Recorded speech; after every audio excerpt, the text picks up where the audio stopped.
Does this sound familiar? You got one device that lets you catch the game live, another that lets you stream your favorite shows, you're watching sports highlights on your phone, and you got your neighbor's best friend's login for the good stuff. Ugh.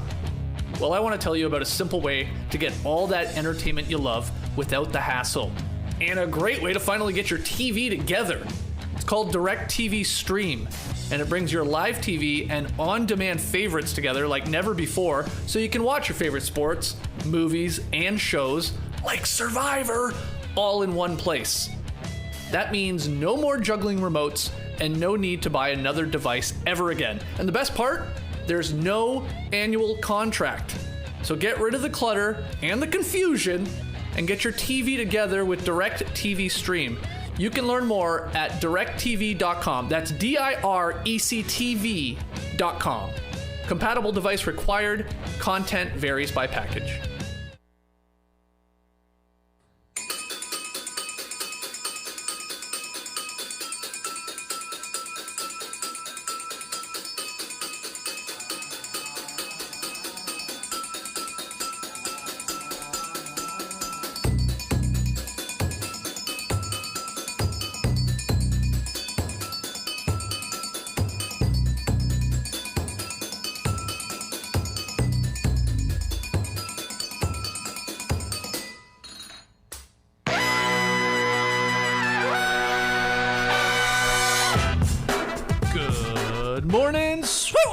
And welcome to the No Dunks podcast on the Athletic Network.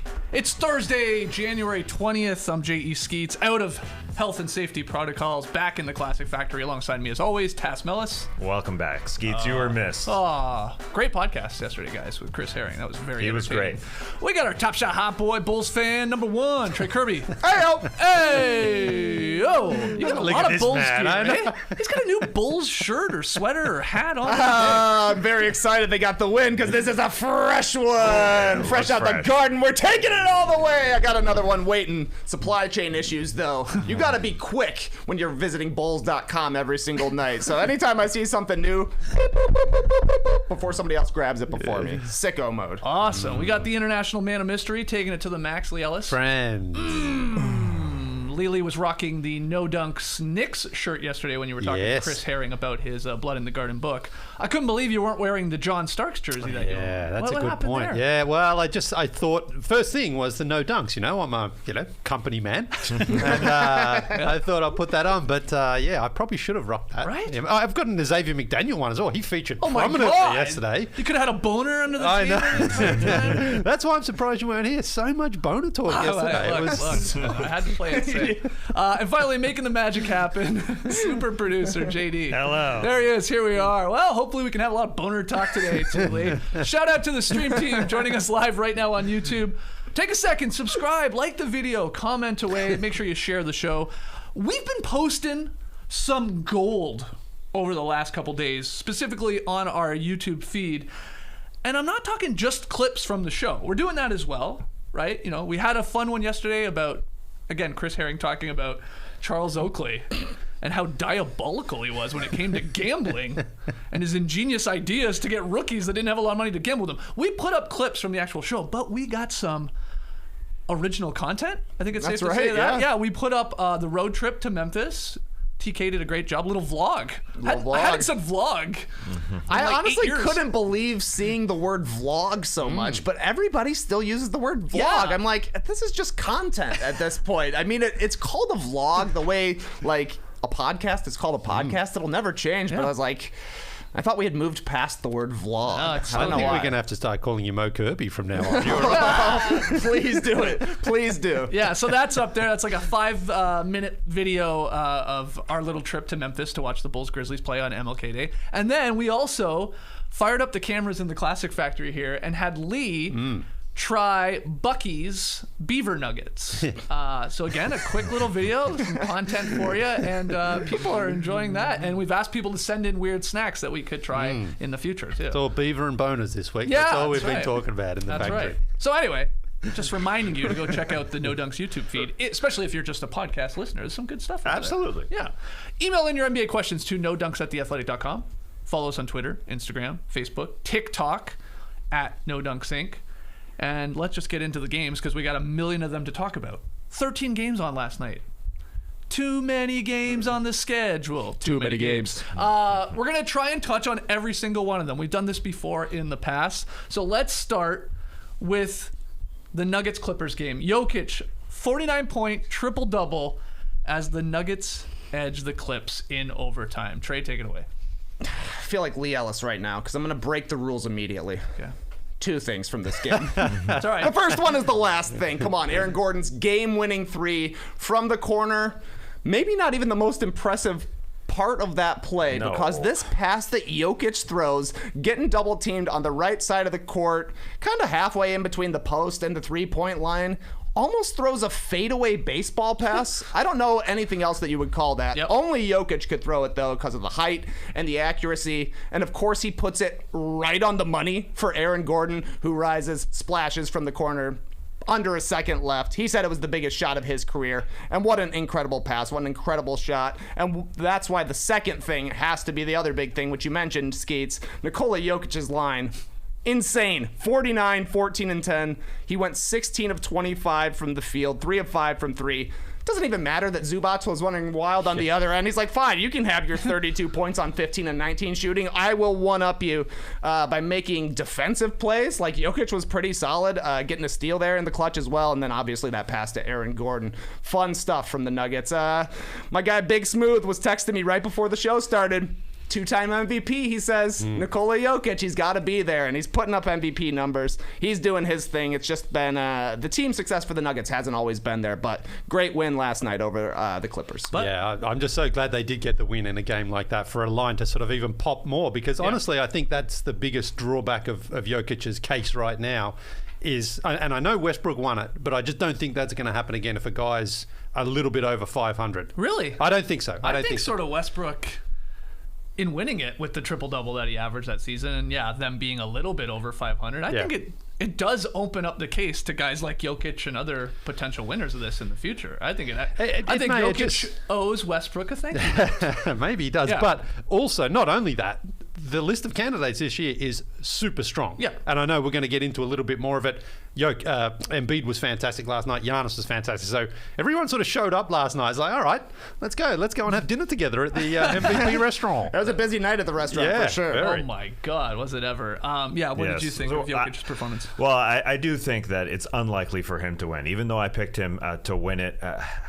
I think what Russell Westbrook had going for him is that he was doing something virtually unprecedented, and that really helped with voters. This guy's got a triple-double in today's era. That hasn't happened in a very, very, very, very, very long time. And Durant had left. And there was that part of the equation, too, with the narrative aspect. Yes, you got to win in this league, and that's unfortunate for Jokic. I still do think that the Nuggets think they're going to have a playoff push, because they go and make a move and get Bryn Forbes, which is, not a huge move, but that's a win now kind of move. They trade a couple parts for their future, and so they think they're going to get better. They think they're probably going to get Jamal Murray back sometime this season, maybe Michael Porter as well. So they're a few games above 500 here, and Jokic, obviously, the number one reason, because when you're making passes with two dudes in your face, I think that's the sort of the forgettable part about this. He's got two guys on him. Draped on him. And he makes at least a 60-foot pass. It's like a baseball pass. It's like a fade soccer throw in. Like both hands on the ball, but he can't like step into it because he's got two guys on him. So he's just kind of fading and dropping it perfectly for Aaron Gordon to drop it in. So they're not falling out of the playoff picture, and they definitely won't fall out of the playoff picture because, as we talked about yesterday, 11 through 15 is poopy. So even in the West, so even if you drop to 7, 8, 9, 10. They won't, but you're still in it no matter what. So all these teams that have some injuries like the Nuggets do, the Clippers obviously on the other side of this one without Kawhi and Paul George for a long time, they're way over the cap. They want to win now. They won't fall out of it, but a very, very nice win for Jokic in the storyline of this MVP thing, because it's about the story, because people are overlooking Jokic. He just doesn't have enough of the because people have a little voting fatigue because he won it last year. He's got to get some more juice in there, and stuff like this helps. What did you think of the play prior to the awesome pass to Aaron Gordon in the corner? There was this weird incident where it looked like Zubac It looked like he was almost trying to intentionally foul Jokic. Wouldn't make any sense because he would have fouled out, and why are you giving that foul? But nothing's called, and then Jokic sort of squirms by him and then gets to the rim and gets the and one. It was just a really strange play going down. It's referred that Jokic looks like he's playing handball out there. Yeah. Last night, that was like a wrestling match there with him and Zubac. They sort of clattered into each other, but no one was kind of making the foul either. They were almost waiting for the refs to, sometimes it's like the ref just calls a foul on someone in that situation, but it actually cost the Clippers and Zubac because then he just ran inside and laid it in there. Yeah, got fouled. Yeah, and got fouled. So, but I'm glad there was a no call because it was kind of like, what are you doing? You don't really want to foul him, so we'll let you off the hook. But then he goes and scores anyway, so cost him. But what an incredible game from the Zoo last night. Someone tweeted out a photo of this was what it was. It was Robinson versus Elijah on a throwback photo because that was a career high and just a really, really strong performance from Zubac. I thought it was great. Well, something similar happened in our next game too. Joel Embiid tied his career high with 50 points in very few minutes. They got the win. They beat the Magic, and Mo Bamba, I guess, was either the David Robinson or Akeem Olajuwon to Embiid last night. Trae, and we'll go back to the big guy for this one. I think we have to have a 7 foot and over rule for today's show because it's like we're going to be talking about Jokic, Embiid, Zubac, Mo Bamba. Vooch is going to come up later. Giannis, I assume. So all tallies today. This one, like you're saying, Skeets, almost the two big things, but I really only care about Joel Embiid. Tied that career high with 50 points.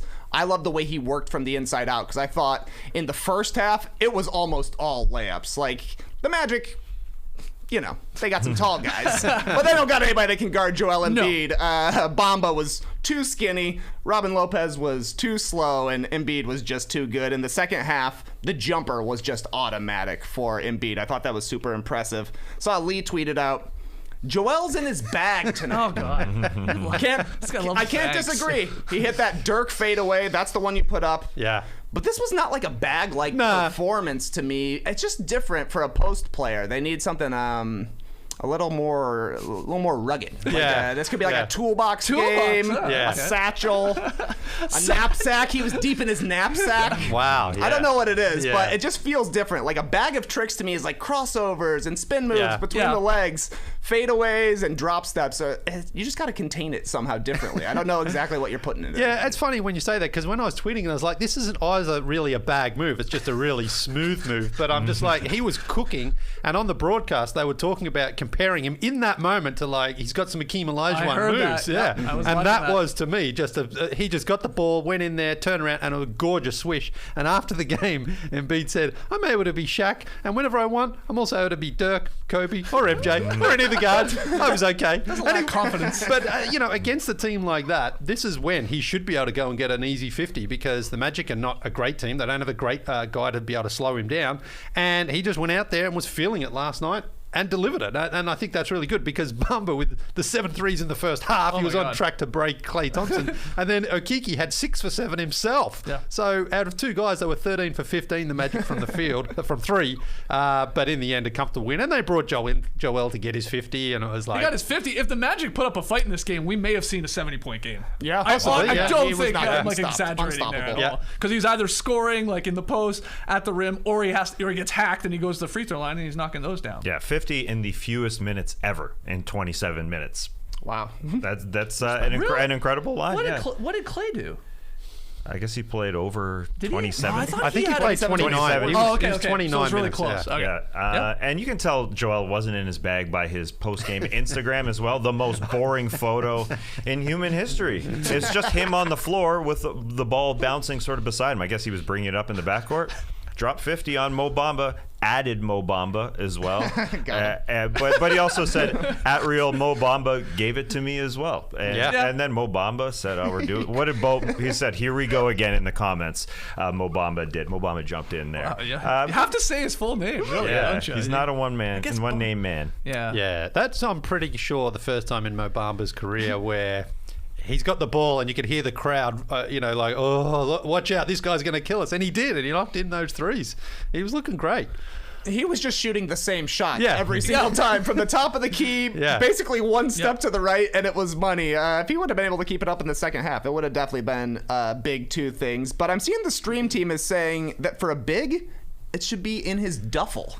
It's a big bag. I don't mind it. That's good. I don't mind it. Joel deep in his duffle tonight. Oh, I like it. Dipping in the duffle. Dipping in the duffle. That's good. Okay. That's good. Good stuff, stream team. If you're keeping track like I am, Joel Embiid has now gone all the way up to 4th on Basketball Reference's MVP award tracker. Now, you remember, he wasn't there for the longest time. I was starting to get upset. Where is he? He hadn't played enough games up to that point. Yeah, but he's up to 4th. Jokic increased his probability lead over Giannis after that big win and big game last night. So it's Jokic, Giannis, KD, Embiid, and then Rudy Gobert holding on to 5th. Do you look, I put it in the title of the show to get some clicks, let's be honest. But who do you have as the best center in the NBA right now, like playing at this moment? Because Embiid is on a tear, and Jokic has been a monster. Yeah. But where would you lean? Jokic, I guess. Okay.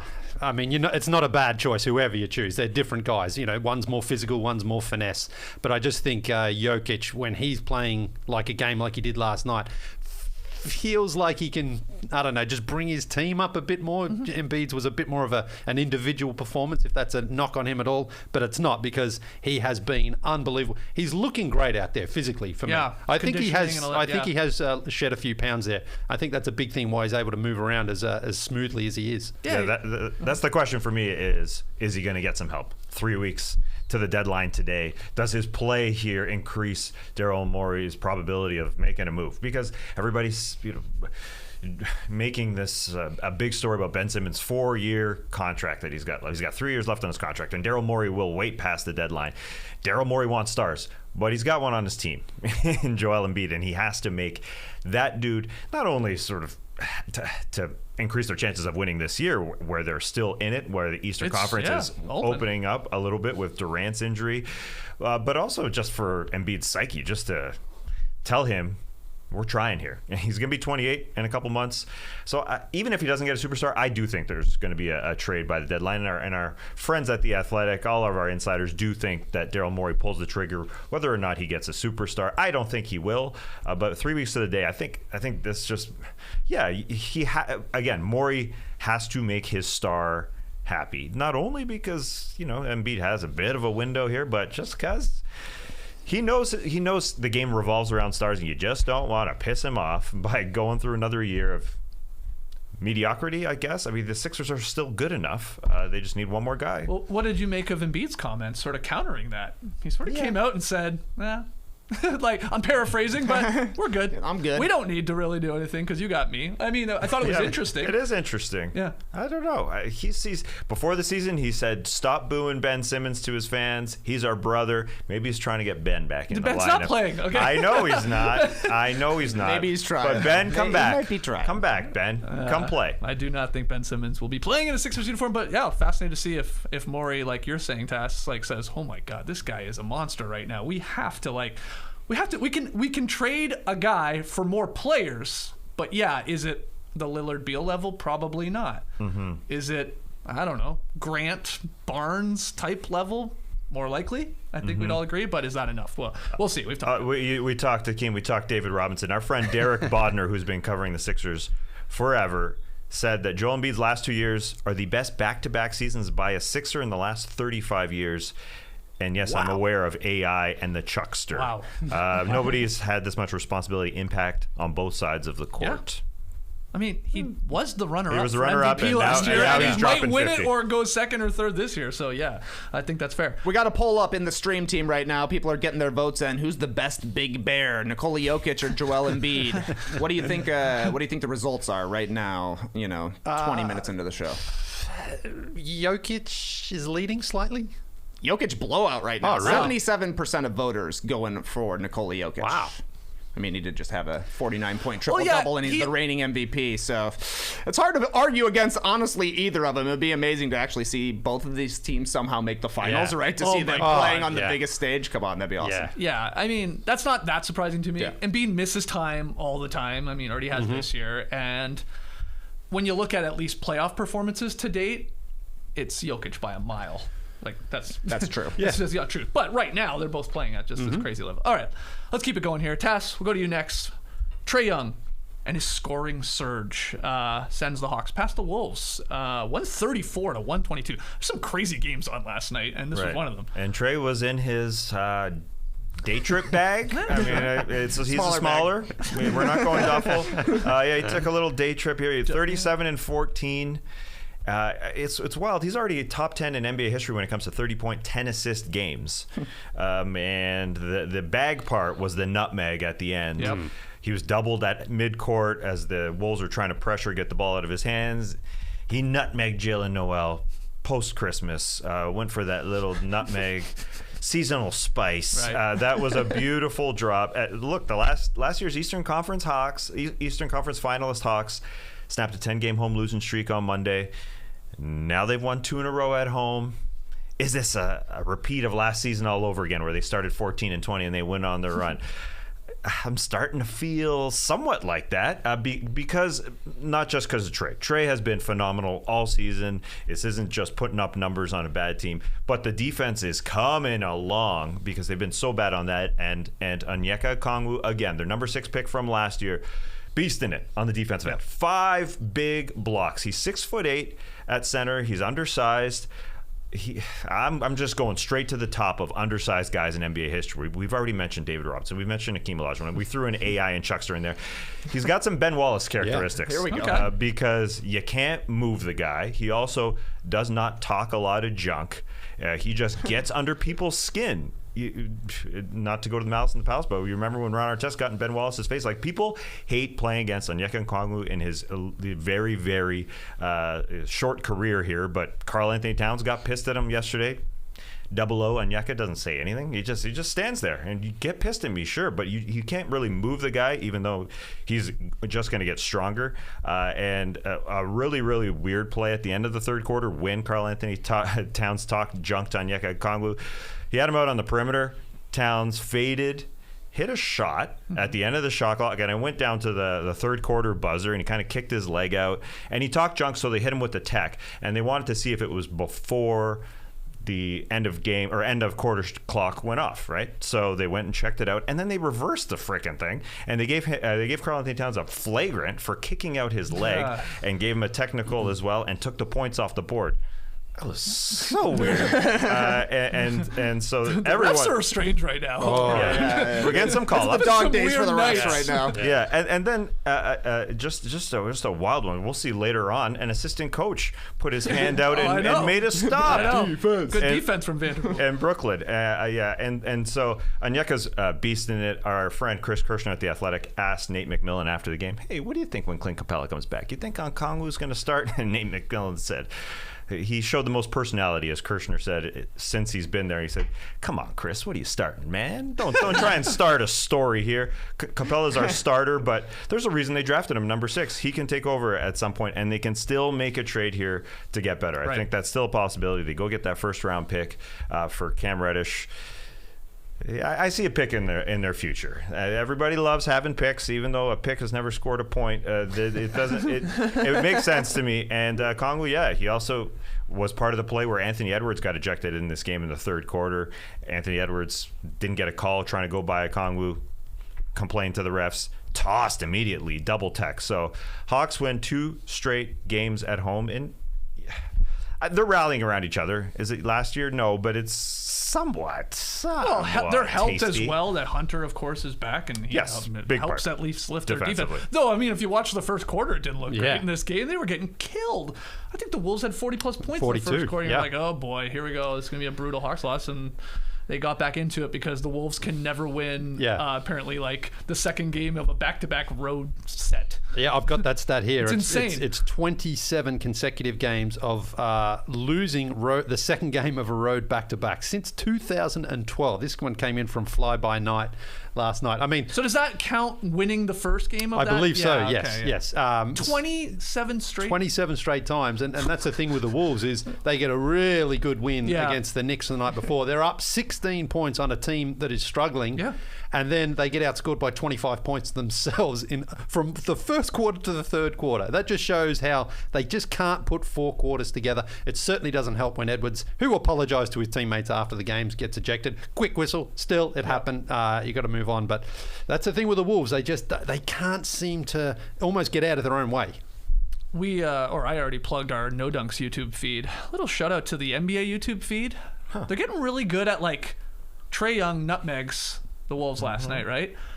And within hours, they've got like a 3-minute compilation of all the times Trae Young has nutmegged another player. You know, they're just sitting on it, just waiting for it to happen. Update the thumbnail, let it go, let it rip. So who's on the nut cut tonight? That's exactly right. If I was going to add one more legend to the mix, Tass. Yeah, let's do it. For Onyeka Okongwu, you know who it would be? Who? Benoit Benjamin. Ah, big old tree trunk legs. Tree trunk legs, man. This guy's got a dumper and some thick thighs. That's why you can't move him. Yep. I know Nate McMillan says Clint Capella is their starting 5 when he comes back.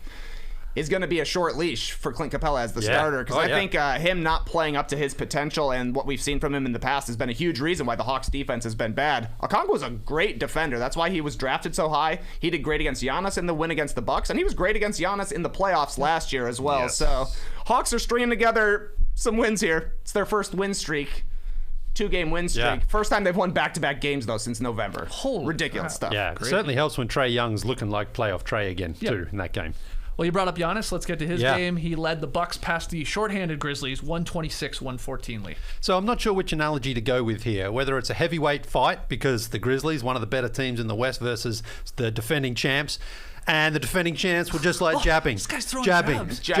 jabbing, just keeping the Grizzlies at bay. Or if it's just like big brother, little brother, where it's like little brother's giving big brother everything, but big brother just at the end of the game says, all right, you've been good, but it's time to close the door. And that's basically what Giannis did. This was a double-digit game for most of certainly the second half, but it felt closer. You know, it felt like the Bucks knew they had to keep playing this entire game because the Grizzlies have shown they fight till the end, and I thought they did another fantastic job of that. Ja Morant, 33 and 14 assists last night. Incredible. Jaren Jackson was fantastic as well. But the big difference really was Giannis. I mean, Giannis, when the game was there to be won, it was him who made some big power moves at both ends of the floor. He finishes with 33 points, 7 for 8 from the free throw line. His free throw shooting is just beautiful right now. I love watching it. 15 rebounds. It was almost like the championship belief that the Bucks are like, okay, we are the better team.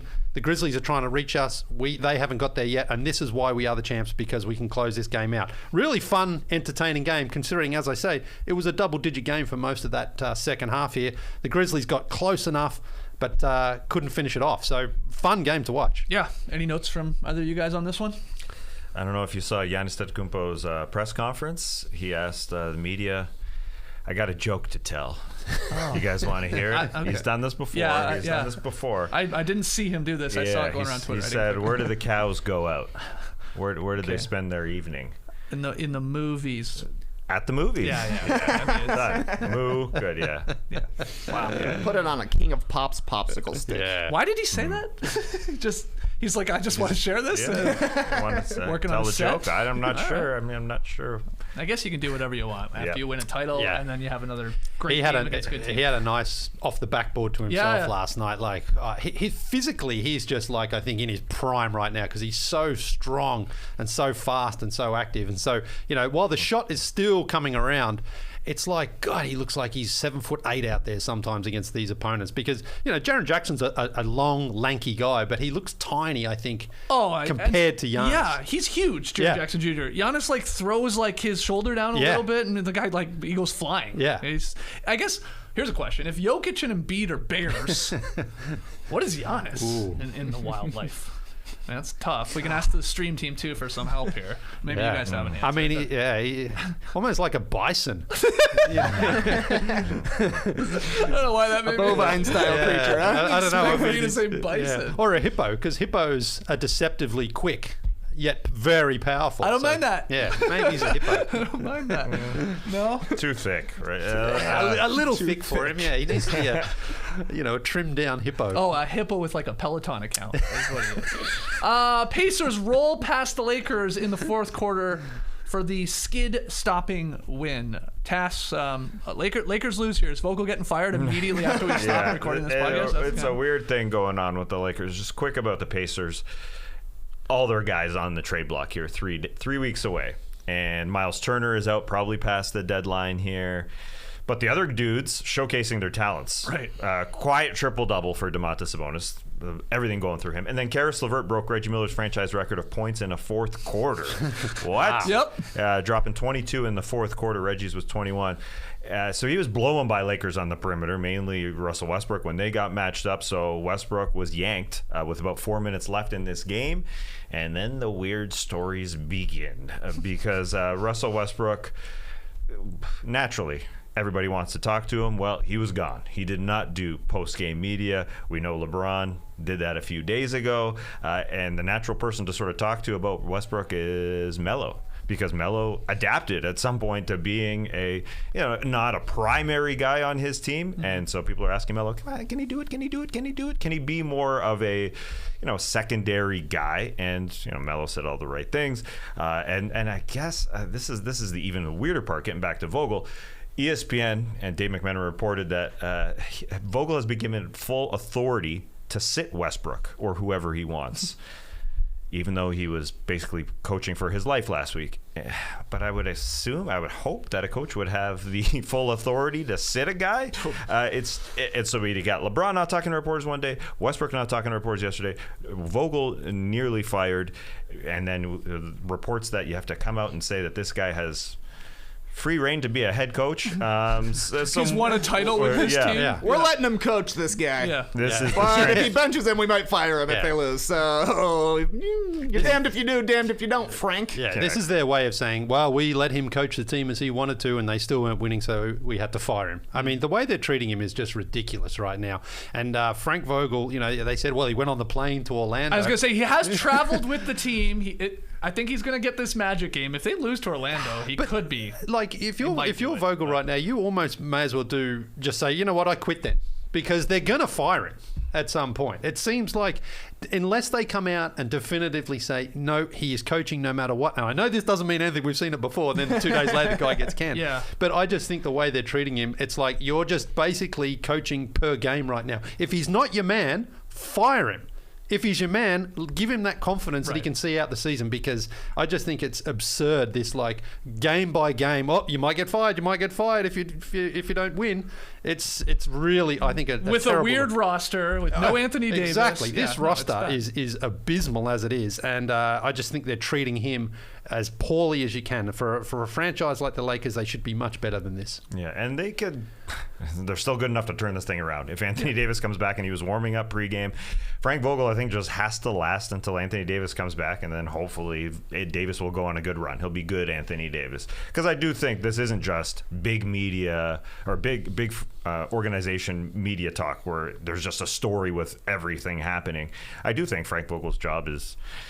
Yeah, it's teetering, and AD does change everything if he comes back. So Vogel has to last, but it is unfortunate the way they're treating him. I think, and it doesn't really make a lot of sense to me. There's a name you never want to see if your job's in jeopardy, and that is Kurt Rambis. Also accept Linda Rambis. Because suddenly their names are back in the news here. Yeah. With the Lakers organization. Haven't seen Where's those Jim in a while. Boylan? He's usually he's ready to take over a head coaching role. I saw a start bench cut between Vogel, Fizdale, Okay. and maybe Rambis. I don't know. I just tuned out, but I saw it on Instagram. We do that with players. Now we're doing it with coaches and assistant coaches. Bug off. I mean, get out of here. I would never engage with that content. Did not. I would never want the algorithm to think I'm interested in coaching like that. Yeah. No thanks. Now, marry, fuck, kill between the three of them. Now we're talking. Interesting. And then we got a debate, right? Like, who would you like to have sex with out of those three guys? Serious question. The third one, because we didn't say who it was. So whoever that third Kurt one Rambis. No. He changes his mind. He's all worried now. God, I got to have sex with Kurt Rambis. Yeah. All right, our next game. Luka leads the streaking Mavericks to the 102-98 win over the Raptors. I'll take a first stab at this one. I mean, the story is Luka. It's his best game of the season. Hands down. I mean, it was season high 41, but he shot the ball efficiently. Definitely one of his best shooting nights, 13 of 24. He hit that big three on poor Scotty Barnes. Barnes was looking like a rookie out there last night, and that was a majority of Luka making him look silly. Anyone that got on Luka last night was getting clowned. Dallas has won its fourth straight game, though, and 10 of their last 11. They have gone from I believe it was like 9th in the Western Conference, all the way up to 5th. And they're not even that far behind like a home court advantage there in a first round playoff series. They're back in the mix. And Luka, he's not there yet, but he's parking the car. And he'll be coming into the MVP restaurant very soon. Now, will he be at the table? Probably not, but he'll be in the restaurant because he's like playing some of his best ball in terms of getting the guys victories there. And the Mavericks, and he's talked about it, they're playing a little bit of defense here too. And that has definitely helped out them getting some wins there in the column. So good game from the Mavericks. Brunson, I thought, fantastic. I want to get to the Raptors and what they're doing, especially Tass's take on that in a second, but anything to add with Lucas? Well, I guess you're going to talk about it here. It's just the minutes and the rotation there for the... Let's go right to it then. Yeah, exactly for the Raptors. Only 7 last night, and the minutes that Freddie and Pascal are playing a lot lately, they're your best players. We talk about that, play your best players, but at this stage of the season, halfway through, is this a concern that this might catch up with them at some point? I want to know, Tass, what do you think is honestly going on here? Because this is strange. So Nurse is playing 7 guys. I mean, it's really 6 guys. Champagne gets some minutes. I think he played less than 10 minutes. 16 in the end. Okay, 16. Yeah. But this has happened over the last couple of games. So no Malachi Flynn, no Delano Banton. They're missing Gary Trent Jr., Kem Birch is out. So they'll be back soon, and maybe this will be nothing. But is it strange that Van Vliet, Siakam, a lot of these guys are playing, 40-plus minutes in a January game on the road? And, what's going on? Is this a mandate from the Raptors front office? What do you think is happening? I think they've given Nick Nurse the free reins to coach this team. I think he's allowed to coach this team. I think he's saying, listen, last year you guys were in Florida. Now you're in Toronto. You're getting good sleeps. Play 40 minutes plus. I think it's having a bit of an effect, especially on Van Vliet. It's catching up to him. He's number 1 in minutes in the entire NBA, playing 42 minutes. If there's anyone that it's affecting. I don't really think it's affecting 2 through 7. But Fred, for sure. Because he's had to take on so much of a bigger role for the first time in his career. And he's playing the most minutes. But he's playing phenomenally. So how can we even really question it? The depth, I mean, just to give him a break in game, that sort of makes sense. But I don't know. Maybe Nurse has looked at the schedule. We're also watching them play a stretch of championship teams. Yes. They're playing really good teams. Nurse said after the game, 3 of the 4, if not 4 of the 4, with championship aspirations for their last 4 games. I love parsing words. So who does he think doesn't have championship aspirations between the Suns, Bucks, 100? No, he meant Suns, Bucks, Heat, and Mavs, the last 4. I guess he's talking about the Mavs. What a dig. The Raptors were in all these games, so they're going for it. Moral victories there, but coming up short on a lot of them. They beat the Bucks. I have no answer, but the Raps are down to 500 and 10th in the Eastern Conference, which is weird. Does that hurt Fred VanVleet's chances is my question. I keep coming back to that. If he for the All-Star appearance, if they're down at 10th, that hurts. Is that I think why it you does wore a hurt. Van Vliet shirt yesterday to try and help? Yeah. Well, I believe obviously he's one of the better guards in the league, but it's tough when you're 10th to get that spot because Trae Young is one of those guys who's going to get that spot as a team that's doesn't have a winning record. So that's all. I don't know. Yeah. Any thoughts from Luka's performance or what the Raptors are doing here, only playing 6 to 7 guys a night? You got to play more than 7 guys. I think Nick Nurse saw that meme of Chris Boucher going around laying on the sideline. He's like, that's hilarious.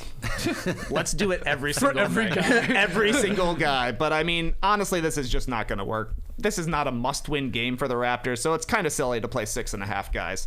I know Malachi Flynn hasn't really been very good. Svi got some minutes early in the season. I don't know exactly who of these other 4 that were suited up you want to play, but they got to play like 10 minutes. Yeah. Just spell some guys so that you can have some juice, because the Raptors scored 22 in each of the last 2 quarters, 23 in the second. They're just running out of gas, and I mean, Luka figured out what Scotty Barnes is going to do. I'm going to be able to get the step back on him. Got it when it mattered. Yeah.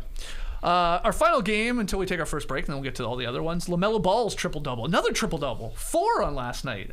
Helped carry the Hornets past the Celtics 111-102. What do you think? I've got lots actually from this one. If you hit a three-pointer and you're blowing kisses, whose bench do you blow it to? The opponents or your own? The opponents. Kelly Oubre's blowing kisses to the Hornets bench last night. I hadn't seen that before. I mean, like that to his own team. Valentine's Day is right around the corner. Okay, fine. We had a backboard slap from Jalen McDaniels last night. Really like seeing that. We had a windmill in transition from Miles Bridges to kind of seal the game. But then he, LaMelo, and Terry Rozier were like, yeah, chest bumping each other. Celtics took the ball down the other end. Jason Tatum just dunked it on them. So they gave that back immediately. It was hilarious. Nice. We had one of the worst missed free throws from the Plum Dog there last night. Wide right, just nowhere near. Mike Breen, great on the call. And then, yeah, you mentioned, so we had a single double. The Plum Dog had 6 and 10. We had a double double from Terry Rozier, 28 and 10. And then we had a triple double from LaMelo, 15, 10 and 10, and almost a quadruple because he had 8 turnovers as well. And then Mike Breen on the call, talking about the Hornets' first playoff series victory ever against the Boston Celtics in the 93 playoffs. This game just had everything. It kept on giving. Right. On top of being a great game and a really strong performance there from the Hornets to get the win on the road. Yep. So, yeah, all of those things I was like, because it's like one thing, I'm like, yeah, we can break down the games, but let's have a little bit more fun of these Sure, games. man. Sure, man. You guys can say more than one thing. Yeah, I for the mean, game. the Kelly You can't, man. You can't. the Kelly Oubre thing, I was like, I'm sure you've got to taunt the opposing bench. You don't just. I don't think when Corver did it. He wasn't doing it at the opponent. He wasn't doing it to anybody. Corver didn't do it. No. He did it. I stopped myself because I wondered who did it. But if you're doing it, I think you just do it up in the air. I don't really think you're doing it to anybody. He was like, to his team. He was So delivering anyway, it. Good to have him back. I got excited with all the triple doubles last night. I was like, hold on, was this a record for most triple doubles in a night? Because we had LaMelo, I just said. We had Jokic, which we talked about. Sabonis got one in the Pacers-Lakers game. And then DeJounte Murray, and we'll get to the Spurs victory a little bit later, he had one. I was like, 4, wow. And then I looked it up. Nope, we had 6 on St. Patrick's Day in 2021, and that is the all-time record. The luck of the eye. Yeah. That's the day when people get lucky. That's for sure. That's exactly right. But I thought the way that LaMelo Ball got his was hilarious. Miles Bridges told him at the end of the game with 0.2 seconds left, the last possession of the game, if you box out, you get a triple-double. And LaMelo said, oh, yeah. Threw out the elbows, got a board, trip dub. He didn't even know. Miles said, yeah, do that. LaMelo said, oh, yeah. That's how I get my trip dub. Do you think the Hornets are a better team than the Boston Celtics like this season? And like you have more confidence in them in putting up a fight or even winning a first-round series? The Celtics are one of the most difficult teams to figure out, I think. They've had some really good wins this season and then some stinkers. Last night wasn't a stinker, but I think the Hornets at their best, yes, I think they're better than the Celtics because Bridges was fantastic. Rozier is very important to them to give them the scoring option. And then LaMelo, he's a bit frustrating as well. He'll take some lower percentage shots, I think, but he works hard. He did almost a Larry Bird move last night where he came in, threw up this weird old shot, but got his own rebound, fired it out to Terry Rozier, who hit a 3. So he doesn't give up on plays. Yeah. But I still don't really trust the Hornets to sort of be much more than getting out of the first round at best, I think. I would imagine the Celtics are going to look a little different in the coming weeks here. And I don't mean trading probably a Jaylen Brown or Jason Tatum, but, Al Horford's name's being thrown around a lot. Schroeder's name, they're I don't see how they stand pat here with this team, right? Yeah. I think they tinker around the edges as well. And Robert Williams' name. Robert Williams just had his first baby, or had a baby anyways. His name is Hendricks. Congratulations to Robert Williams. He's not being moved, it doesn't feel like.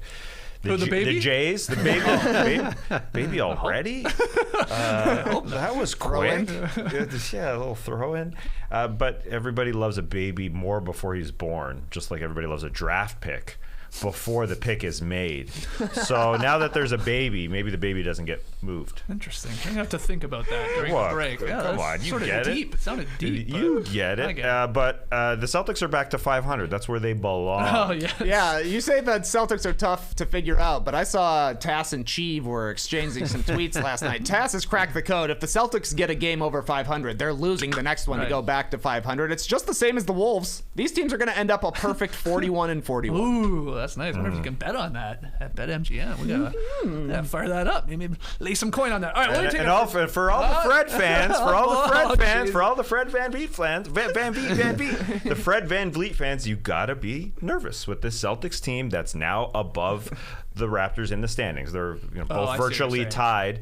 But a J or another J, it could be picked by an assistant coach. Jalen or Jason could be picked by an assistant coach over Fred Van Vliet. That's unfortunate. The Raptors got to win some games, but they've been playing great teams. At this point, I'm not sure I want Van Vliet to make the All-Star game because he's already played enough minutes. I don't want him to play, 15 to 20 minutes in the All-Star game. They get the Friday off, they get the Saturday off, then they get the Monday, Tuesday, Wednesday off. Oh, that's true. It is a longer break. Okay, let's speaking of breaks, let's take our first one. When we come back, we'll get to the other 6 games from last night, so don't go anywhere. Things were a little slow in the Ellis household this morning because it was quite chilly. We even had some snow over the weekend Magical. here, which meant a few extra hours in the beds in the morning under the covers there. So the hardest part of waking up this morning was just getting out of that bed because I have a Helix mattress as well. What a brag. I know. Now, I say it a lot about my favourite sponsorships of our show, but I mean it when I say Helix is number 1 on my power rankings because I get to experience it for basically 8 to 10 hours a day, which is great. And we just before the sponsorship came on board, we were looking for a new mattress. And I said, well, we may as well try this one. And now it's like, oh my God. Absolute steal. A steal, I tell you. And listen, if you want a Helix mattress, you can go online and find out which one suits you best because they have a quiz that takes just 2 minutes to complete and matches your body type and sleep preferences to the perfect mattress for you. Why would you buy a mattress made for someone else? I mean, including your partner, of course. Yeah. Everybody's unique and Helix knows that, so they have several different mattress models to choose from. They got your soft, your medium, your firm. Mattress is great for cooling you down if you sleep hot. Mattress is great for spinal alignment to prevent morning aches and pains, and even a Helix Plus mattress for plus-sized sleepers. So if you're looking for a mattress, take the quiz. You order the mattress that's matched to you, and the mattress comes right to your door, shipped for free. You don't even need to go to a mattress store, and then you can do an unboxing like Tassie did there, which was like viral, wasn't it, Tassie? Oh, yeah. Yes. Look it up. Yeah. Look it up. Don't just take my word for it.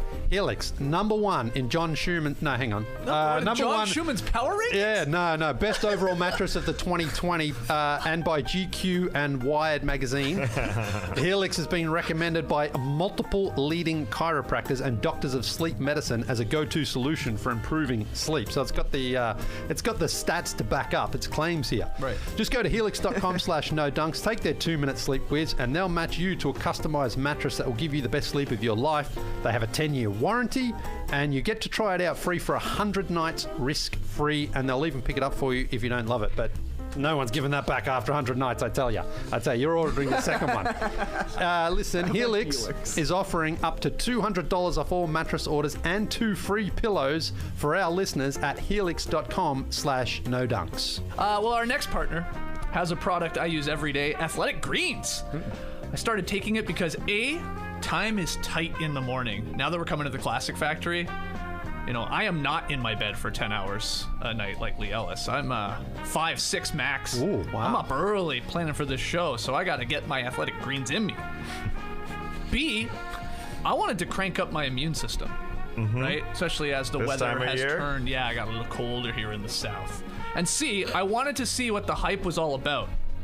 Well, I've been on Athletic Greens for about a month, and I freaking love it. But I know what you're thinking. What is this stuff? What is Athletic Greens? What is this stuff? Weird name. With 1 delicious scoop of Athletic Greens, you're absorbing 75 high-quality vitamins, minerals, whole food sourced superfoods, and probiotics to help you start your day right. This special blend of ingredients supports your gut health. Oh, I love gut health. I'm always thinking about my gut health. Your gut biome is more important than anything on the outside of your body. Facts. Your nervous system, your immune system, your energy, recovery, focus, and aging. But most importantly, gut health. Don't take my word for it, though. Athletic Greens has over 7,000 5-star reviews. What is this? A No Dunks podcast? And it's recommended by professional athletes. It costs less than $3 a day, which is, when you think about it, Lee, that's nothing when you start to think about you're investing in your health. Oh, of course. $3 a day. You'd pay 10 times that. Of course you would. What's 10 times 3? 10:30. It's like 3,000. It's time to reclaim your health and arm your immune system with convenient daily nutrition, especially here in flu and cold season. It's just 1 scoop in a cup of water every day. That's it. No need for a million different pills or supplements to look out for your health. And to make it easy, Athletic Greens is going to give you a free 1-year supply of immune-supporting vitamin D and 5 free travel packs with your first purchase. All you got to do is visit athleticgreens.com/no-dunks. Again, that's athleticgreens.com/no-dunks to take ownership over your health and pick up the ultimate daily nutritional insurance. We should have brought those travel packs. on the road. Yeah, especially with the food we were eating on a road trip like that. Yes. My gut health has been better. So thank God for the athletic greens. Yeah, to match the Browns, we could have brought some of those greens. All right, back with No Dunks. True sicko show today. We're going through every game from last night. We're just over halfway through, but our next one task, Nets hold off the Wizards rally to beat the Washington Zards 119-118. Close game here. Yeah, it shouldn't have been this close. I'll get to the end in a sec. The Nets hung on. After having to lead, the Wiz went on their little run. I want to start with LaMarcus Aldridge because he's kind of forgotten with the Brooklyn Nets this season. We are talking about Kevin Durant, his MVP season. We talk about Kyrie, his scenario, James Harden, obviously, even Patty Mills. We forget about Aldridge. He's been very, very, very, very good off the bench. 27 points in this one, 11 of 15. They're going to him in the fourth as their go-to guy, really. They're playing a two-man game with Kyrie. His mid-range shooting, 58% from the mid-range. That's number one in the league. This guy's old. This is year 16 when he was chosen over Andrea Bargnani as a Rookie of the Year way back when. That was a long, long time ago. Even though Chuck Swirsky got his vote in for Andrea Bargnani, LaMarcus Aldridge won it that year. Anyways, 58%, number one in the league, and a career high in field goal percentage as well. It's 57% for a guy who shoots it and isn't so close to the rim, but they're going to him. If you remember his story from last year, he played 5 games, had to retire because of a heart condition. He's obviously come back to win a championship. So this is a guy that you may hear in the playoffs. Oh, we're playing for this guy. Yeah. We're rallying around this guy. 7-time All-Star, 5-time All-NBA. Obviously, if he gets that ring, he's in the Hall. I don't think there's any doubt if he gets this ring. He got up to 20,000 points this year as well. And the question is he going to be a key part of their rotation? And I think he could close games as he did with the Wizards yesterday. They're looking for another big to try and battle Giannis, to try and battle Embiid. But when the going gets tough, I think Nick Claxton will be sitting on the bench. Day'Ron Sharpe will be sitting on the bench, and Aldridge will be playing. They didn't have him in the playoffs last year, and he is a big, big body. Yeah, he's a little slow defensively, but he is best utilized coming off the bench because then he can be fresh for fourth quarters when they decide, oh yeah, we can win and you can hit open shots because everybody else is going to be guarded except you. So it's great that Aldridge has come back, and he is a good story, even though he's sort of flying under the radar because guys like Kyrie Irving are taking some of the spotlight, and you just watch that man dance if you watch that game yesterday. The moves, plentiful with that dude. He's feeling good. The last 2 games, 30 and 27 on ridiculous percentages himself. He was just one of the best guards in the league. And getting to that fourth quarter, midway through the fourth, a wild play. The Wizards had the ball beyond the three-point line, sort of above the break, kind of by the scorer's table, tried to make a pass into the corner in front of the Nets bench, and that's when Nets assistant coach David Vanterpool stuck up his hand and got a piece of it. Yep. And it was a turnover, and the refs didn't see it because he tipped it, went right to a net. Jason Kidd Styles trying to interfere with the whole ice. Who was that? He got Tyshawn Taylor, maybe? Was that? I think you're right. I think it might have been Tyshawn Taylor. Hey, hit me with some ice, Jay. Bring over the ice. Let me dump it on. Anyways, cool move, David Vanterpool. It worked out. Refs missed it. What are you going to do? You can't challenge that. Yeah. Fine him. I mean, send a message. Yeah. It's frustrating, though, if you're Kuz. I mean, no one's allowed to touch the ball, and they shouldn't. Because they hit Vanterpool, the Nets assistant coach. But his hand's out. Kuz. Yeah, I know. How much time was left? 5:40, I think. Ooh, that's too much to replay. Yeah. This is the kind of thing you should replay for, because, that should be called, and obviously it ended up being a close game, so it had some sort of an effect, but it'll never happen. No, it won't. But it should be a technical foul immediately on the team for interference.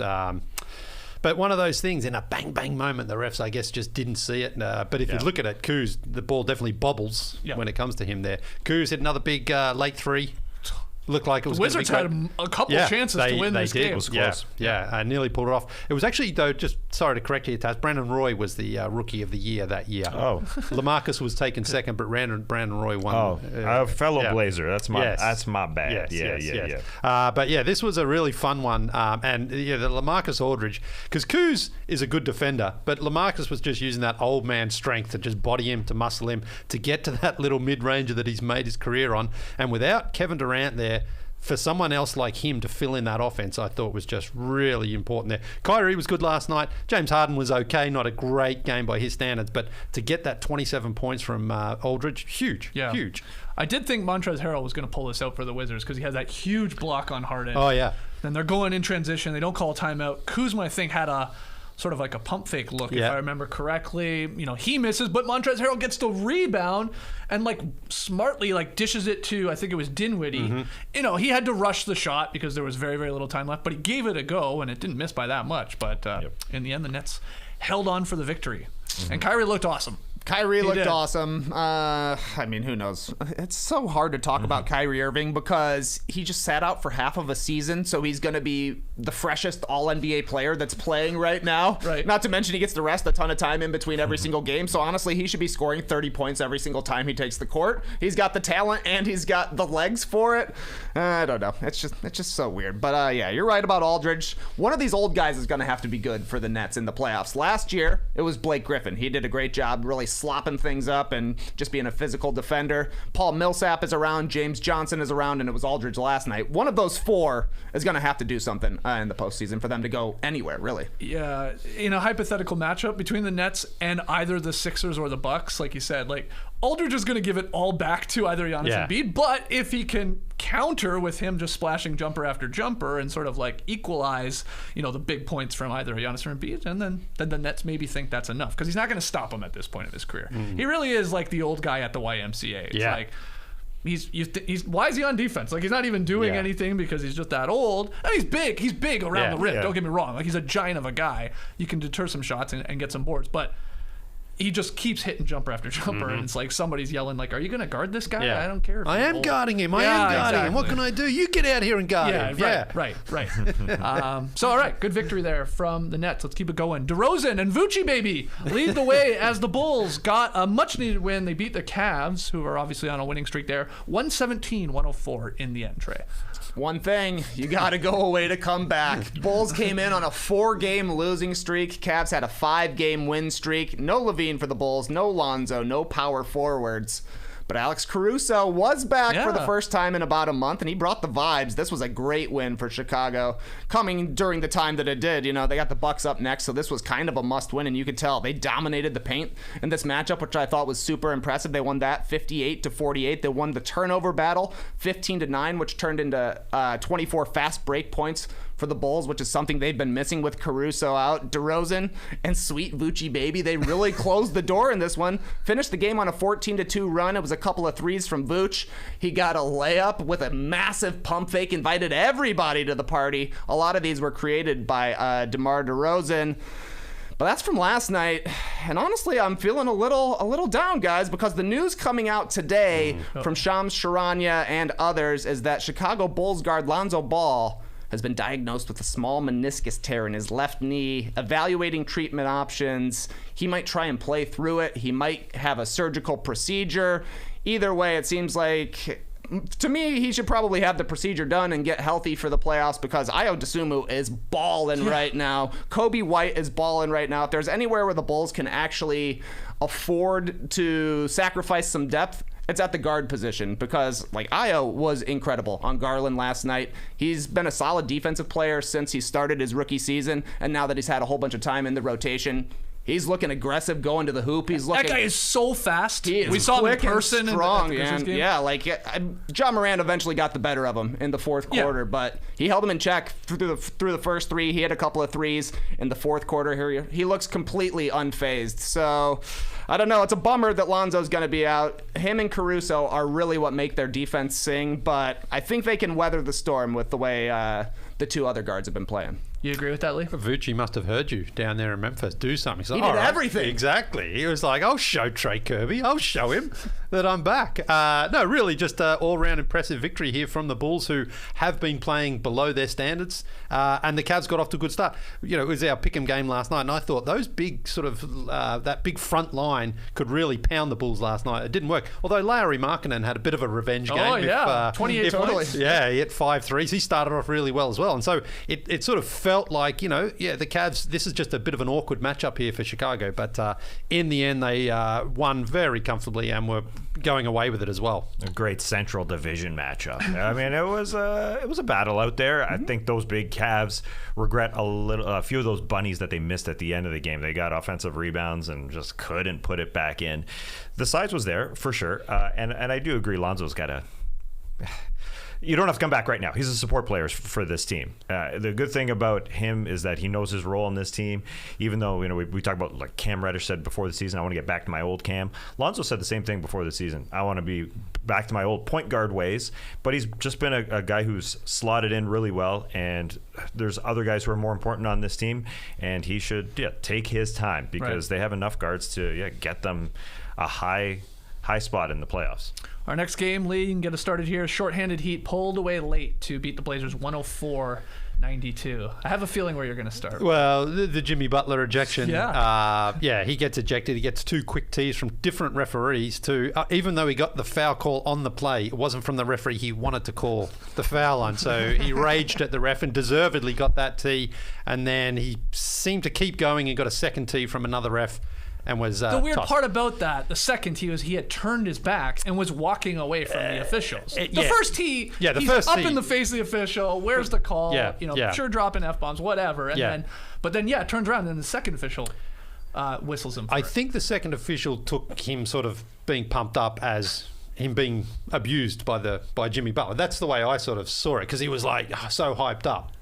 Yeah, but again, he's turned away and he's walking away. It's over. Look, it's weird. He got his tech, deservedly, and then but the second tech is crazy. Yeah, we're talking way too much about referees recently because of the quick ejections, and this is another example of it last night. He'd gotten the tee. The other ref had seen that. That's when you really have to be like, okay, let's give it a little bit of extra time here. Yeah. Because he's been given the one that he's earned.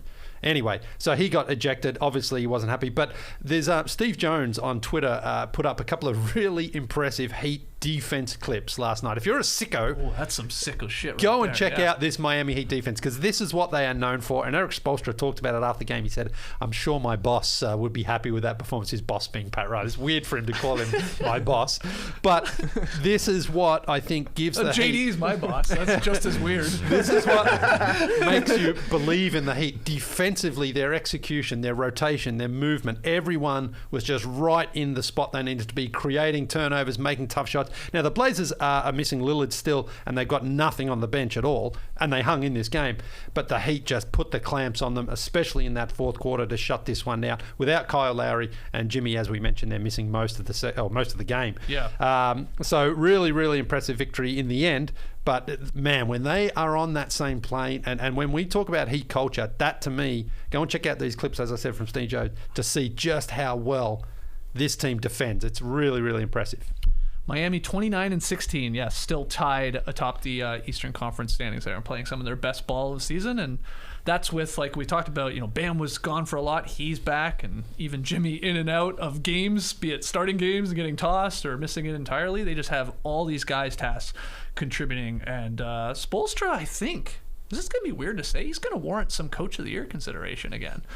I don't think that's weird. If they're at the top of the East, again, with all that's happened and some of these no-name guys to the casual fan and getting these victories, I think he rightly probably would warrant some consideration. Has he won one? Or is he one of those weird coaches? He has? I think so. Oh, I thought he was one of of those weird coaches where it's like, he doesn't have one? I'm pretty sure. Okay. No, I don't see him there. Yeah, I don't think he does. See, it's weird. Shocking.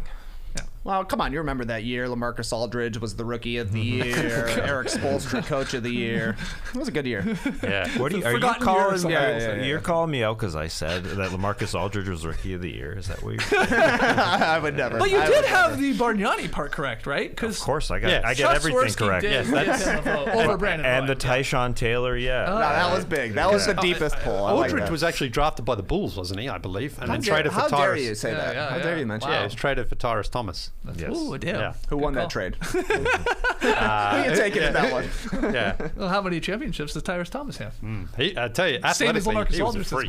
that's my point. Onyeka Okongwu. All right. Anything else to add to the Heat there? They're good. They're no good. Hero as well. No Lowry as well. They score enough points. Yeah, it's like Struce and Guy. Guy. Seriously, I mean, The Heat are so good, they literally run a guy out there named Guy, and he's good. He makes great. threes. That's all you got to do. And they signed him for the rest of the season too, so great. there you go. Way to go, Guy. Next game, DeJounte Murray has a triple-double as the Spurs roll past the Thunder 118-96. 23, 14, and 10 for DeJounte Murray. His 8th triple-double of the season, 12th of his career.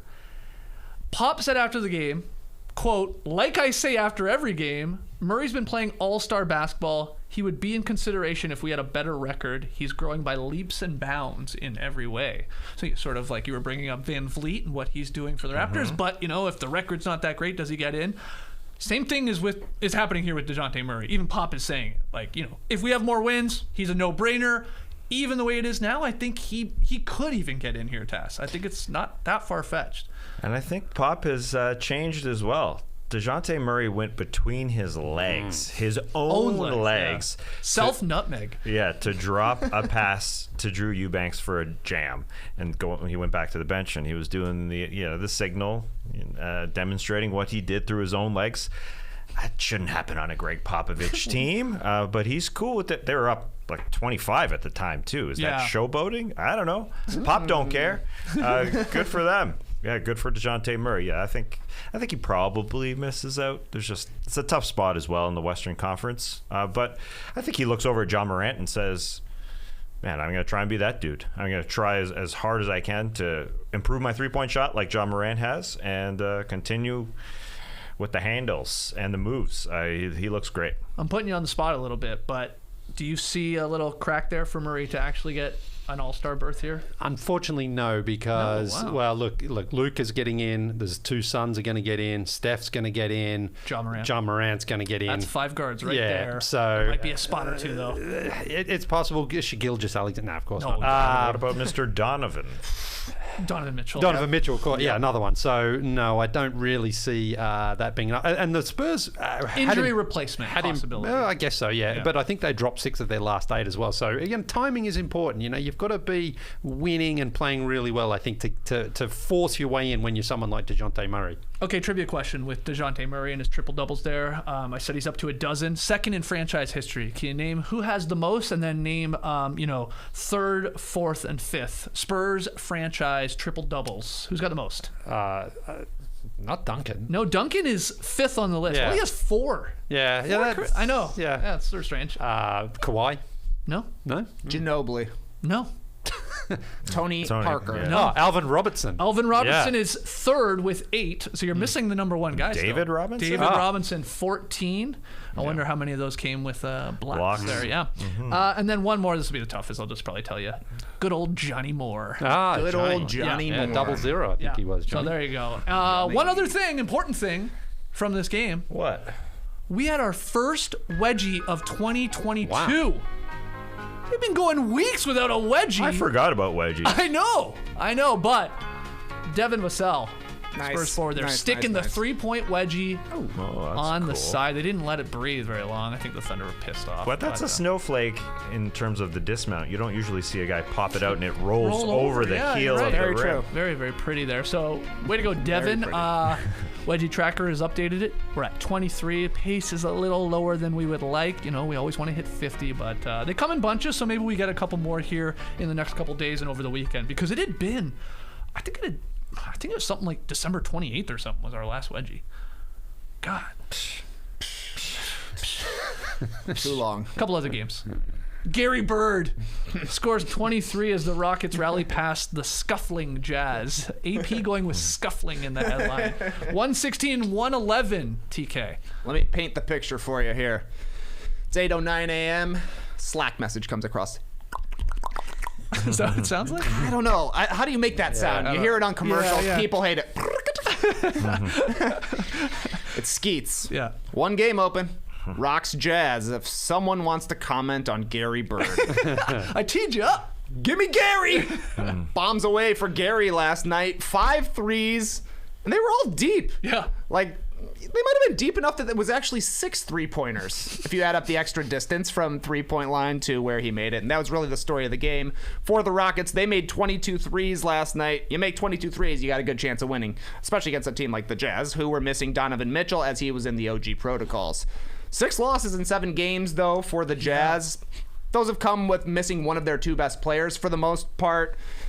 And yeah, I mean, you could be worried about the Jazz, but there's no team I would be less worried about than the Jazz. It's like, who cares if they lose 6 games in the middle of January? It's obviously not ideal for seeding and stuff, but we know this is a good team. And we know that they are going to play defense, and we know that they're going to be fine. Come playoff time, the question remains in the playoffs, you know? If the Jazz win 12 and we're like, who cares? The Jazz won 12. Then I feel the exact same way. Who cares? They lost 6 or 7. We still got to see it in the playoffs. This doesn't matter at this point. I'm glad you said that. Yep. That's exactly how I think about it, too. It's like, we just keep saying when they win a bunch of games, well, show us in the playoffs. Unfortunately, we know you're a good team, but you've floundered a couple times, so there's not much to say. But if they lose, like you just said, then we have to do the exact same. I think that's especially with them missing guys. Yeah. Would you agree with this, Lee? For the most part, yeah. worried? They're 14-9 at home though this season. This is usually a team that you sort of bank on winning, 35 out of a normal 41 game season. Sort of home games, they just have that domination, and they certainly haven't been that. I understand they're missing Donovan and they've missed Rudy, but against the Rockets, that still should be enough. Like it was when they lost to the Pistons, there was no Rudy, I think, in that game. They should still beat these bad teams because they've got basically, for the most part, everybody else playing. So a little concerned, but they'll get back on track and probably rattle off 10 in a row at some point. Right. And then we'll go, yep, they're back. But it doesn't really matter until April rolls around. Final game here. Oh my God, we almost did it. Corey Joseph hit the game winner as the Pistons rallied to stun the Kings 133 to 131. A high-scoring affair. Yeah. Are the Kings ever stunned when they lose? I mean, even the Kings, when they're up 10 points with like 2 minutes to go, yeah, you should still win that game. I don't care if you're the Kangs. But let's start with the good for Detroit, and then we'll make our way to Sacramento. Corey Joseph, like I said, 14-foot jumper there, sort of rattled it home with about 25 seconds to go. Capped off a game-ending 11-0 run for the Pistons. They should not have won this game. Sadiq Bey, though, hit a big 3. He had 30 points, and the Pistons are winning some games here. They've won 4 of their last 7. That's good for them. And Kelly Olynyk returned. He's back.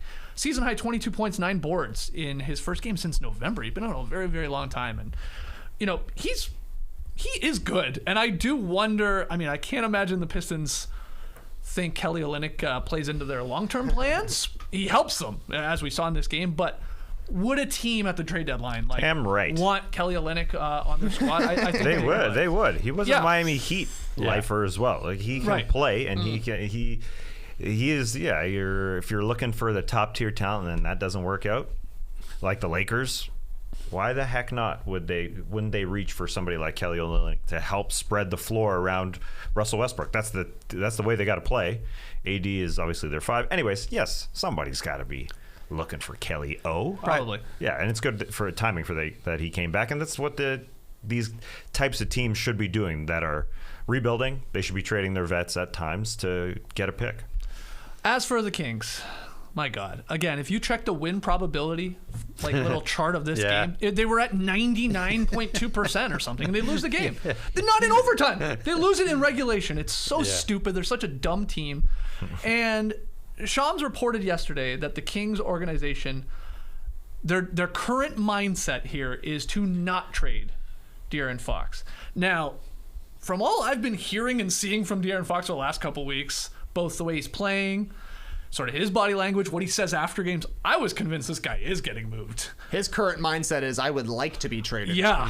So I tweeted before Shams yesterday, I was like, I'm 100% convinced De'Aaron Fox is going to get traded here before the deadline. Shams says the Kings think otherwise. Did he reply to you? No. Okay. He actually just had it as a story by himself. He said, quote, the Kings remain active in trade conversations, informing teams in the marketplace that they want to build around Fox and second-year guard Tyrese Halliburton. So Shams is saying, or his sources are saying, that the Kings are going to keep Fox and Halliburton, but you can call us and we can talk about anybody else. Barnes and Buddy Hield and maybe even Mitchell and Holmes, and have at it. But we're going to try and make this work with Fox and Halliburton. So I guess the first question is this, do you think this is wise?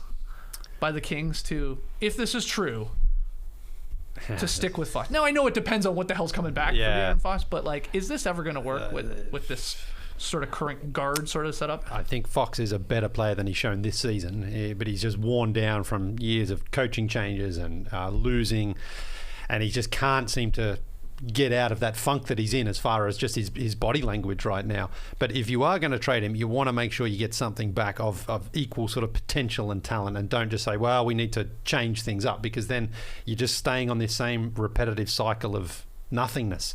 It's tough for the Kings right now. It certainly sounds like there's more talk of a Ben Simmons to the Kings thing. It sounds like it. Exactly. But then you hear some quotes of Daryl Morey and he's like, no, we're not interested in anything of that. So I just think if you're the Kings, you drafted Fox high. He's been there right. Last season he was probably his best season, and he just hasn't been able to get back there. But how much of that is on the franchise as well? Just that instability and the chaos there that is continually following this franchise around. So I wouldn't trade him unless you're like, yeah, we're getting a star in return. So you would trade him for Ben Simmons? Yeah, I guess if you're the Kings, some sort of deal. Yeah. If that's what you're getting back, then you're getting a young star with talent and upside under contract. Yeah.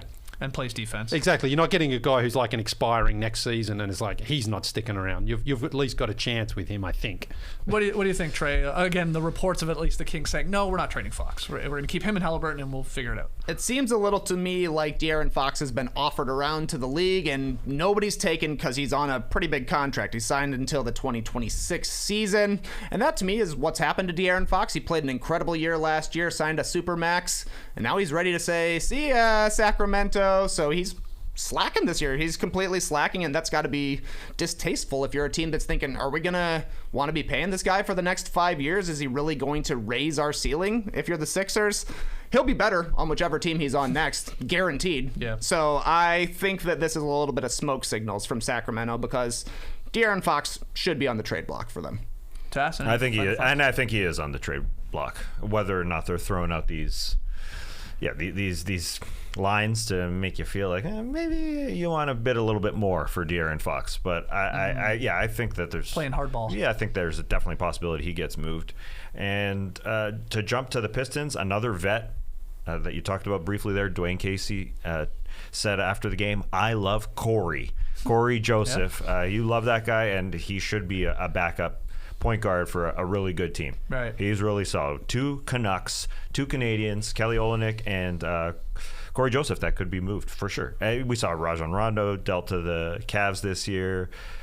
You know, DeLon Wright became the Hawks backup point guard. Corey Joseph could be that guy for a bunch of teams. He could be your Tyus Jones. He's good, so I think he gets moved too. I believe, I may have this wrong, I think it was Chris Black this morning on Twitter said Raptors should offer Dragic and some pick to the Pistons for Kelly Olynyk and Corey Joseph. Bring some Canadians home. Just to bolster that roster. Give them some minutes. They would help. They would help, yeah. They would. You start to question, like, do you really want to give up draft capital for I didn't know. for those no, guys? I didn't Probably think. not. That's a cornball move, to be quite honest. Just bringing guys back because they're Canadian. Well, no, I don't think that's what his reasoning was. I thought it was like Dragic. I mean, Dragic doesn't play for them, so... Yeah, of course. Yeah, trade him, yeah. Right. We will see. Let's take our final break. When we come back, I have a fascinating tweet of the night question by way of the Wizards for all of you to answer, JD included, our boss, and everybody in the stream team. Don't go anywhere. New year, new eggs. The new you doesn't do cholesterol in their omelets. The new you doesn't contribute to the egg industry's pollution impact on the world. The new you wants a breakfast that does good and actually tastes good. That's where our next sponsor, Just Egg, comes in. Just Egg is a cholesterol-free, plant-based egg that will give you the most decadent quiches of your life. You're looking for a decadent quiche? The fluffiest scrambles and easiest egg sandwiches of all time. Wow. It has about the same protein as a chicken egg and less saturated fat. Plus, Just Egg is packed with cholesterol-lowering polyunsaturated fat. Chicken eggs wish they were this healthy. Oh, and because Just Egg comes from plants, you're also helping to save our planet. So that's nice if you're into the whole saving the environment thing. It's so easy. Just comes out of the squirt bottle. directly into the pan. No more messing up, cracking of eggs, which I suck at. Oh, I hate a shell. I got Hate a really shell. good in the pandemic at cracking eggs. Really? I used to be horrible. Just garbage. You're not a big egg guy, I'm a though, big aren't egg you? guy, Yeah. and now I feel like I've mastered it. So now, what are you now gonna I've do? just got just egg and it comes out of a Yeah, bottle. exactly. That's a squirt. We've had squirts two shows in a row. Some squirt talk. No eggs in the previous squirt talk. Anyway, and my compost actually will benefit from the lack of eggshells really? because I love what eggs do for my compost. However, they don't break down. Takes a long time. And you get yeah. too many in there, yeah. And I often crush them with my bare hand. I crush my eggshells with my bare hand. What a manly man I am. And I come out with little nicks and scrapes. So Just Egg will save me from those. Because I have to crush them because they're not decomposing on their own. so you pick it up and just... It hurts! Every day I'm yelling to the heavens about my eggs. Oh, I see a little tender blue eggshell that must have come from a very cute chicken. I'll crush that. Show off the new cholesterol-free you by buying a bottle of Just Egg today and doing the planet a solid all at the same time. Just Egg. Really good eggs. Hold on, I almost got through. It's called Just Egg, but it's not actually eggs? No, it's a plant-based egg. That's ballsy, I gotta say. It's like ballsy. It's like milk. Cows are dumb. They should have patented the word milk in the first place, but they didn't. They didn't, and now everyone can use the word milk. Chickens are dumber. Chickens are even dumber. They should have patented the word egg. That's the thing. That's a great point. Yeah, Chickens okay, are I see dumber what you're than saying. cows. I see what you're Just egg. Let's continue the breakfast portion of the ad reads. Last night, we were driving back from Memphis. Listen to a song called Carol Brown by Flight of the Conchords, a very funny song about Jermaine's ex-girlfriends organizing into a choir and then complaining about him. Yep. There's a line in this song that I thought was perfect for a Magic Spoon ad read.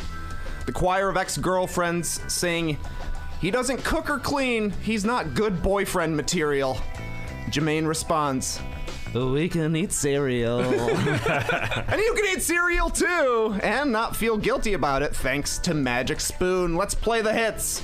0 grams of sugar, 13 to 14 grams of protein, and only 4 net grams of carbs in each serving. Boom! Only 140 calories per serving. Smoking. Keto-friendly, gluten-free, grain-free, soy-free, low-carb, respect. And of course, you can build your own custom bundle with flavors like cocoa, fruity, frosted, peanut butter, blueberry, cinnamon, cookies and cream, and maple waffle flavors. If you're like Jermaine and you want to eat cereal, go to magicspoon.com/nodunks to grab a custom bundle of cereal and try it today. Be sure to use our promo code. You guys know what it is? No dunks. It's No Dunks. Use it at checkout to save $5 off your order. Magic Spoon, of course, is backed with a 100% happiness guarantee, so if you don't like it for any reason, they'll refund your money, no questions asked. Remember to get your next delicious bowl of guilt-free cereal at magicspoon.com/nodunks. Use the code NODUNKS to save $5. Okay, let's get to tweet of the night. Tweet of the night. Wow. Twitter. Yeah, I'm giving myself tweet of the night. Congrats. Why not? Little pat on the back. Great tweet from me. No, I saw something in the Nets-Wizards game. It made me laugh. I thought it'd be a great question for you guys. The Wizards game operations crew, they're always asking these funny questions to their players in like little videos. And the one last night was, would you rather be stuck in Jurassic Park or Hunger Games? So they asked a question, then they play a clip of like all their players, you know, like giving their reasons why they're picking one over the other. So let's ask you guys here. Let's ask the stream team. Let's ask everybody listening to the podcast. JD, you like these type of movies and books. So would you rather be stuck in Jurassic Park or Hunger Games? Well, this caused a massive fight in our house last night. Yeah, because I, you know, same thing as Trae was talking about earlier. Slack, whatever. That was good. This is likely tweet of the night. Yep. Would you rather be stuck in Jurassic Park or Hunger Games? And I looked at the responses to the tweet, and unanimous Jurassic Park. A lot of Jurassic Park folks. Unanimous in this house, Jurassic Park, but I'm Hunger Games, 100%. Okay, why? Because Jurassic Park has thousands of dinosaurs on it. Yeah. 23 teenagers I'd have to take out to get out of the Hunger Games. You like your chances. Yeah. I mean, factor in the game makers or whatever. Yeah. You know, they're throwing fire at you and raining blood and tracker jackers or whatever the hell they're called. But Velociraptors? No. No, I don't want to be on Jurassic Park. That's a no-brainer for me, and I think I'm way in the minority, but I don't know. Well, it's funny you said that. A lot of the Wizards players were agreeing with you. Oh, okay. So they were actually picking Hunger Games a lot in the clip, but there were some votes for Jurassic Park. What about you, Lee? You agree with JD? JD sounds like a dinosaur up there. I'm going with JP all the way. Wow. I think Jurassic Park would be fascinating to visit. Oh my God.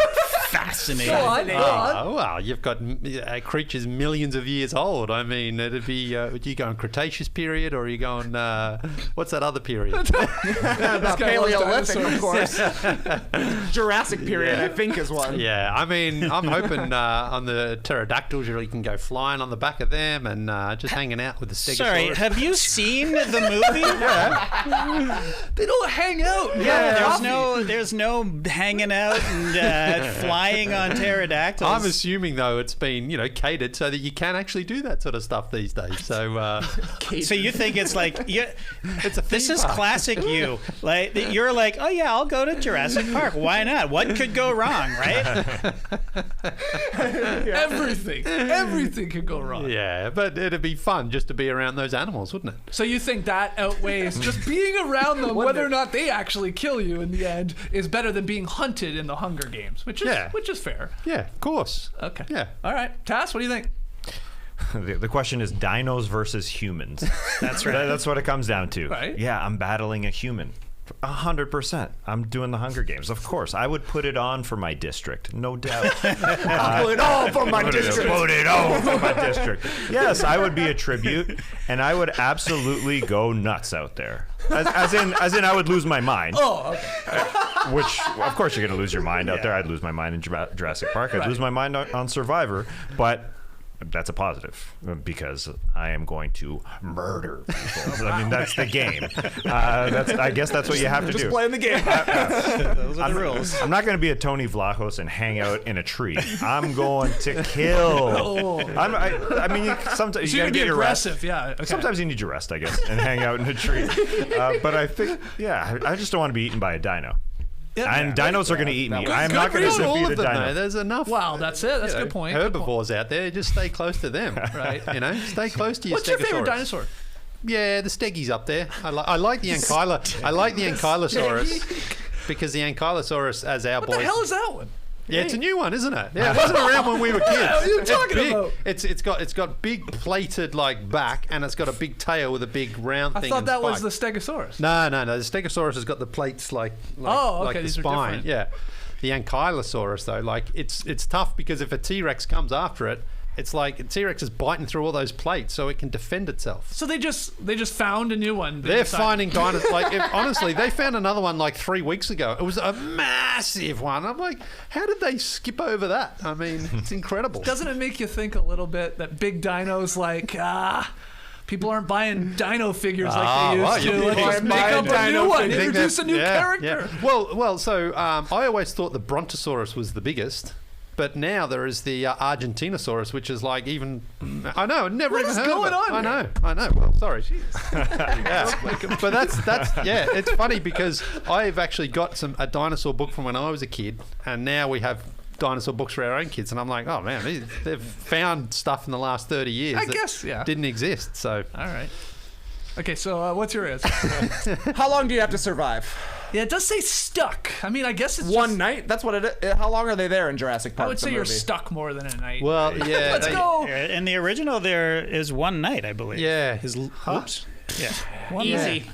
Don't take a shit. That's how you die in Jurassic Park. Right? There's a guy on the toilet. Shit smeller. Clop! If you can hold it for 24 hours, you're good. Yeah, I guess What was the last one? The last Jurassic Park. He pours the gasoline over him so that. Hold on, I haven't seen it. So spoilers. Yeah, it starts off all right, but at the end it's a bit crazy. See, that's what you're thinking. Like, Yeah. isn't there's one of the Jurassic Park or Worlds or whatever where he's like taming. Well, that's the most recent one, which is Jurassic at least, World, Yeah, right? That's 5 World. years ago now. What's that? Is that a Chris? That's a Chris. That's a Pratt. That's a Pratt. Pratt. Yeah, it also yeah. is a Pratt Pratt. joint. And Ron Howard's daughter is the lead lady Bryce in that. Dallas, have some respect. That's right. I couldn't remember her name. Dallas Bryce or Bryce Dallas. But in the end, it's like she goes. Oh, I'm going to spoil it. Who cares? She goes. I don't care. I'm not going to. She goes to the bullpen to get out the T-Rex to come and save him. She's directing it like it's an aeroplane. It's like, all right, come on, you lost me there. Because they create their own dinosaur in that one, which is a fine idea. But then Is it? Well, sure, they're running out of ideas. Anyway, it's like then this dinosaur turns on them. It hangs out with the velociraptors, and they start communicating with each other and all this. And then it's like, we need the T-Rex, and it's like he does come trudging out, and it's like, all right, he saved the day. So I love the idea of Jurassic Park. I mean, the first one was great, but it just sort of, So slowly- did the scientists. Yeah. I love the idea of it, but it didn't work out. yeah. I mean, Jurassic Park 3. At that one, in that one, you have like a gymnast beating up a dinosaur with like cool kicks. And stuff. That's what. Yeah, I mean, in Jurassic World, you've got the two teenagers driving around in one of those pods, just dodging. It's like everyone else just getting stomped and crushed. They're just like evading it. They play video games. Yeah. So, all right. Sorry to spoil Jurassic World. it's one of those good spoils where people are like, if they were on the fence, they're like, all right, I'm probably not. No, gonna... on the fence. That's the first one. Right? All right, there you go. I'm happy we did that for Twilight Night. Let's get to pick'em results. Cavs Bulls was the game. Cleveland was favored by 1.5, so it was a very close line. It's brought to you by BetMGM, of course. TK was taking the Bulls, and great pick because they ended up winning, hitting the money line. Everybody else took Cleveland. So I'm 7-5. We got Tass and Trae at 5-7, and Lee, you are 4-8 here in the month of January. So tonight's game, Tass, where are we going? Only 3 on. 3 games. Let's go with one of the games in the TNT doubleheader. Okay. The Dallas Mavericks hosting the Phoenix Suns, and they are 2.5-point dogs at home, and I'm trapping myself.